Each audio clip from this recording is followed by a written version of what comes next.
MOOC. What is a MOOC? Sounds like a derogatory term from a movie.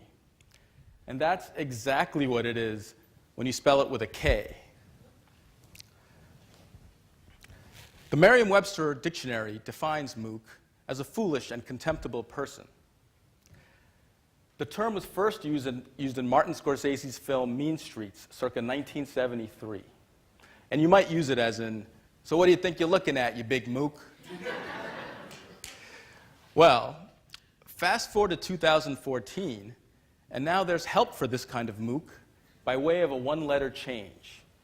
Simply replace the K with a C. That's pretty cool, right? What's a MOOC? Massively open online course.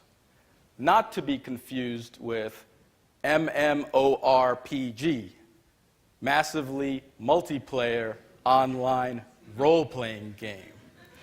Parents, don't let your kids pull a fast one on you. The two are completely different beasts. You're onto them now. So, with the help of MOOCs with a C, even MOOCs with a K can rise up from their lot in life. MOOCs are, in a nutshell, online courses. They are a huge reinvention of education in the digital machine learning age. Their final place in the education firmament has been widely debated, but is still to be decided. They have been and continue to be a disruptor to the status quo. But while all the educators, technologists, and thought leaders figure it out, the rest of us have a major chance to capitalize. What I personally find fascinating about MOOCs is the same reason I find books so fascinating.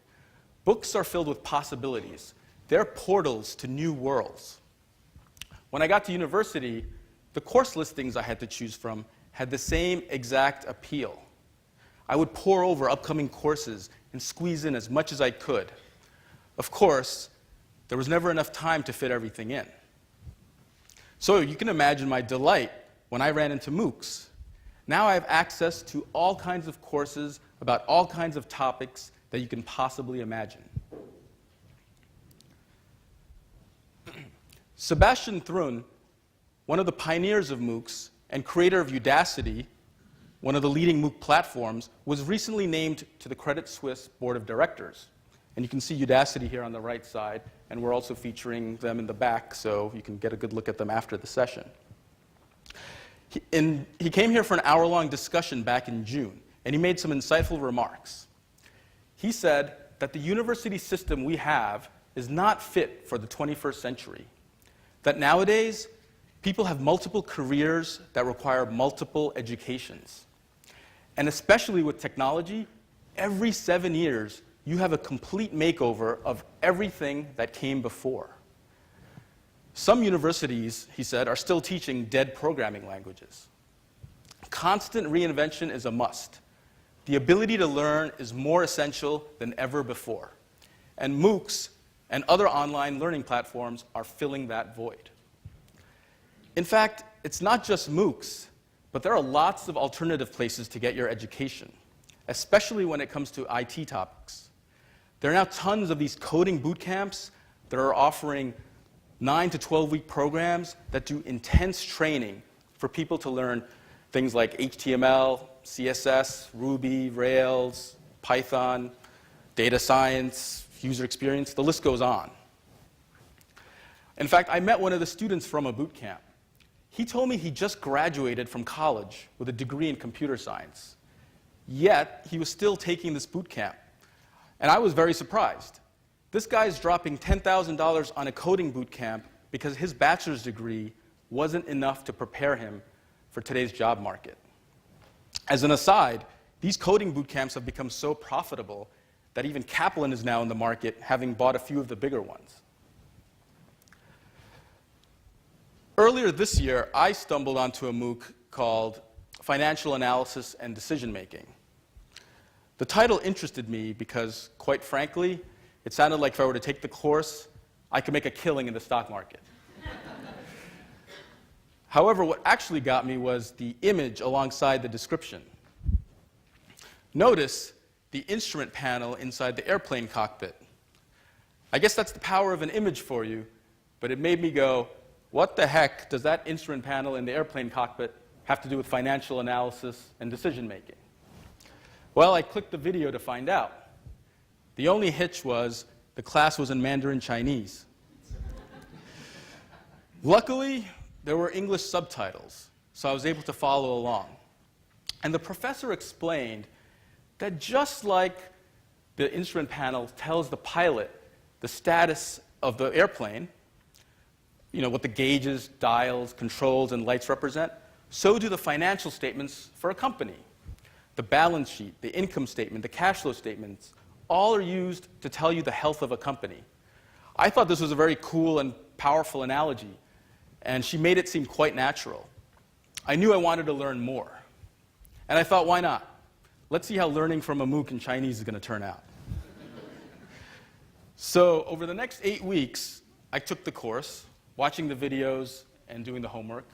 When my girlfriend walked into the room, she would remark on how soothing the Chinese sounded. And yes, it was quite relaxing. And you should have heard it being played at twice the normal speed. That was fun. There have been many MOOCs I've signed up for, but never actually took, but this course really made me want to learn.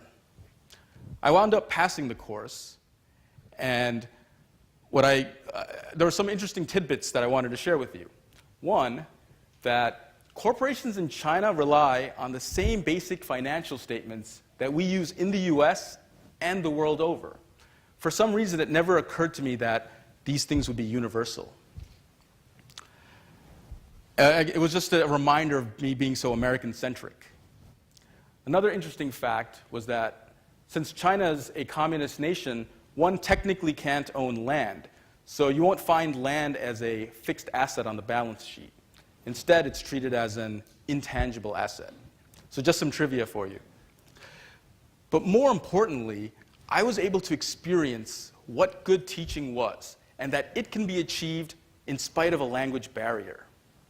Even though I couldn't understand a lick of what she said, except for words like Walmart, IBM, and Gap, and IFRS, the teaching and communication got through.